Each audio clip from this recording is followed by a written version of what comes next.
So, hello, who am I here with? Lino. Say it again? Lino. Oh, Lino. Yeah, Lino. Okay, with an L. Got you. My bad. I said Nino. Okay, Lino. Nice to meet you, Lino. How old are you, man? 45. 45 years old. Okay, Lino. And what are you doing out here? I just took a drive. I was at my mom and dad's.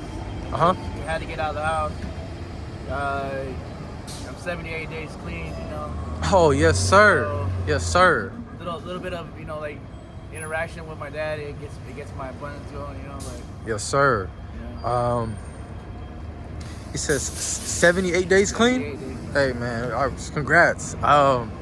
79 days ago, I almost wasn't gonna be here, you know.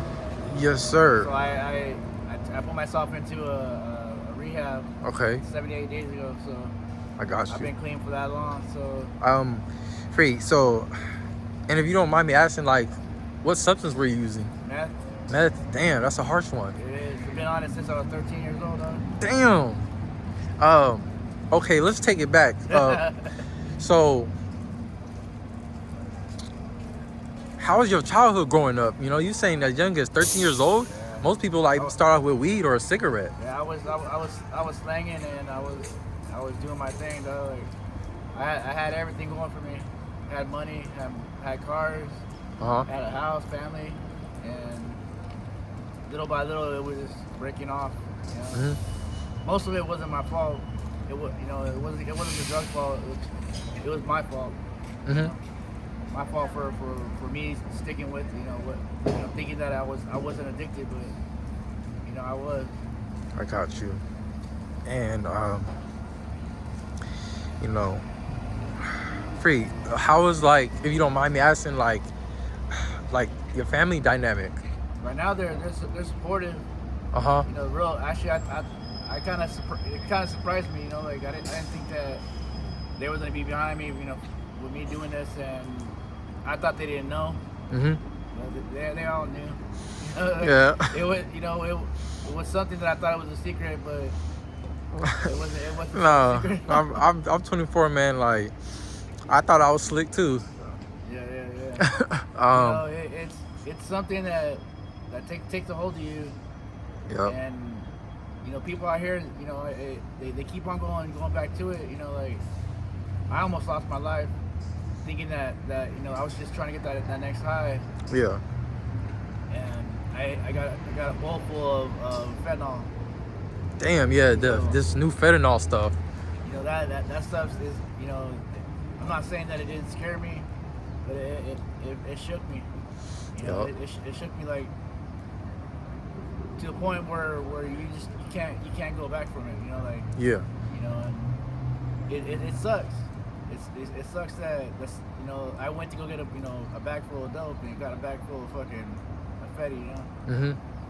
But Okay. now that I look back to it, it was a blessing. Yep.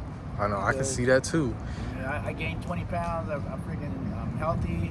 I got my family back. I might be in a spot that where I don't feel comfortable, but that's why I got up. I was just sitting there. We're about to watch the game. The Niners and the Seahawks, and I was like, I'm gonna go for a ride. My mom's like, where you going? I'm like, just jump on the bus and just do a turnaround. Yeah. I live off of Chester. Okay. So keep on going down that way. It's a good minute, but I just jumped on it. I had to get out of the house, Yeah, I understand. But it's like I said, like the drug is there, dog. So was it that moment, when you thought you were purchasing meth, and then that was the wake up call? The wake up call was me almost dying. Right. Yeah, the wake up call was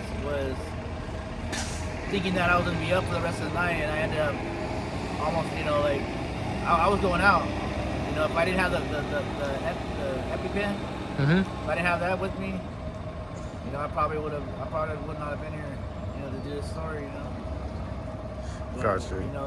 Like I said, like, people got to be aware of that, I was getting it from somebody that I always got it from all the time, same person, and this time that I got it, I thought that I was getting, like I said, I thought I was getting hooked up with dope, and I think maybe he gave me the wrong bag, or something, because I got you, man. Or he was trying to get, like he was trying to stretch it, whatever he was trying to do, it got me. And yeah, how you feeling now? I feel like 150%, man. Yes, sir. Like I can't say anything negative, because like, everything's falling into place. And I think that if I would have stayed on dope, I don't think all these doors were opening. Like I went down to for my appointment, and I came up on $300 pair of Jordans, a nice couple of nice sweatshirts, a couple of nice like nice t-shirts, all for being sober. Like it was donated and everything, but at the same time, like that was a come up, and they were my size, like I said, like if I was if I was so high, I would not even went to the appointment.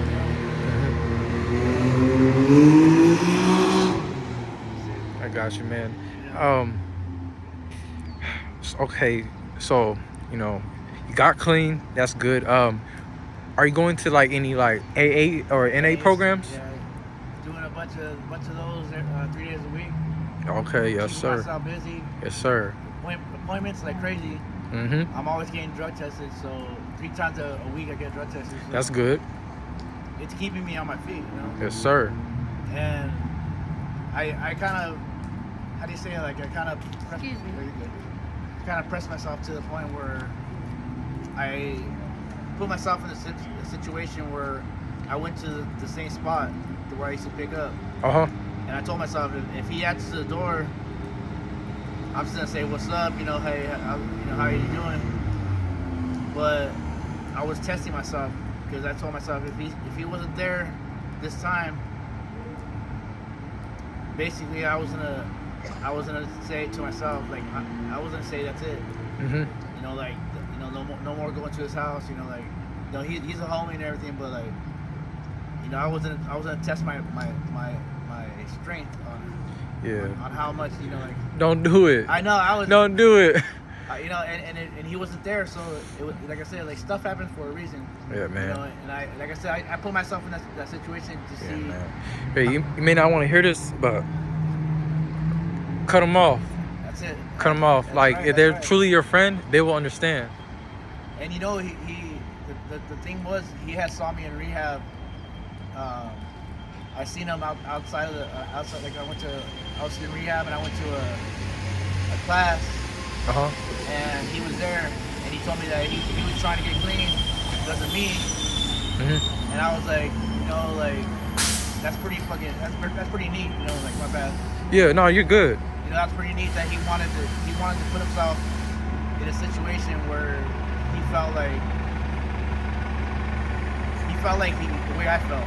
Because I've been posting up on Facebook like, damn, I'm happy to be clean. 78 days, 80 days, 60. I'm setting goals. Gotcha. And I'm not setting big ones. I'm not saying it where it's like, 180, 300. I'm setting them to a point where it's like, it's the halfway point of 100. 50. Boom, 50. I was like, yeah. I went out and I celebrated for myself.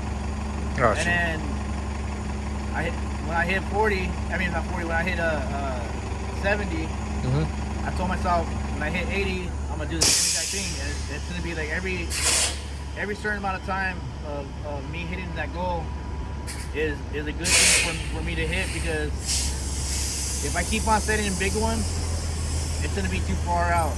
If I set little ones, like I'm going from 50 to 40, 30. And then back up to 30, 40, 50. Yeah, man. That way it mixes it up, and I'm not like, oh wait, I got 30 more days. Yeah, I got you. Baby steps. Baby steps. And to me, it's helping me out. It's helping me get through this struggle. They put me on Suboxone too. That's helping. Yeah, it's taking away the cravings. Nice.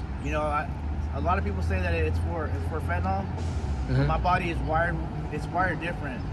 I don't know if that makes sense. No, I hear you. Like when I would back in the day, I used to do black. I used to do, I did a little bit of fentanyl here and there, but it doesn't knock me out. It keeps me up. Like it's like a shot of espresso. Okay. But for everybody else, it knocks them out and puts them out. Well, when I smoked dope, I was able to go to sleep. I was able to to go to work. I was able to function, and that's not the way my body should have been, acting.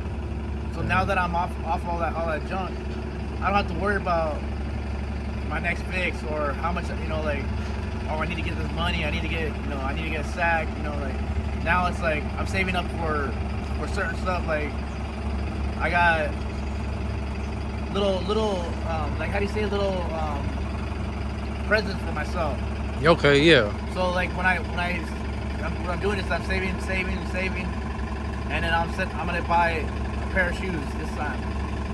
Next time I'm gonna buy a hat.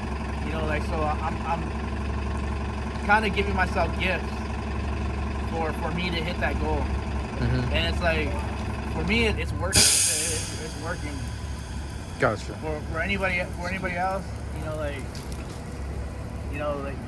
it is what they do for themselves. Like I said, like. So it's Leo. Lino. Damn it. Oh, you're good. Lino. Okay. I know you're doing like AA. You get drug tested.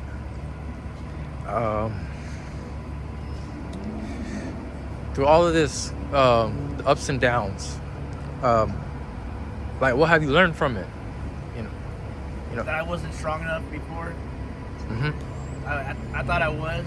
I thought I was like unstoppable. I thought I was powerful, but I was weak. And that's something I've never said out loud. But for me to be to the point to say that, because it's honest truth. Like, yeah, man. Nah, like man. Some people say that they're strong enough to quit.